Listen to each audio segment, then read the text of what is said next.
مرحباً بكم في فيديو اليوم. استعدوا لخبر مثير من عالم الفن المغربي. نعمان بالعياشي، النجم الشاب الذي خطف قلوب الملايين، يستعد لإشعال الساحة الفنية من جديد.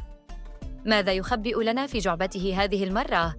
إنها أغنية ما بلان ما والو، عنوان غامض يحمل الكثير من الأسرار. تخيلوا معي المشهد. من داخل أحد الاستديوهات ظهر نعمان وهو يردد كلمات أغنيته الجديدة.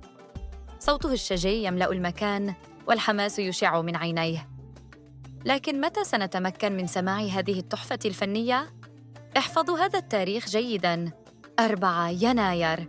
نعم، سيفتتح نعمان بالعياشي العام الجديد بهذه المفاجأة المدوية. دعونا نتحدث عن الأرقام المذهلة. هل تعلمون أن نعمان تخطى حاجز 40 مليون مشاهدة على يوتيوب بفضل أغنيته الأخيرة بلا بلا؟ هل ستحطم ما بلان موالو هذا الرقم القياسي؟ ترقبوا معنا هذا الحدث الفني الضخم، ولا تنسوا الاشتراك في قناتنا لمتابعة كل جديد عن نعمان بالعياشي وأغنيته المنتظرة. إلى اللقاء في الفيديو القادم.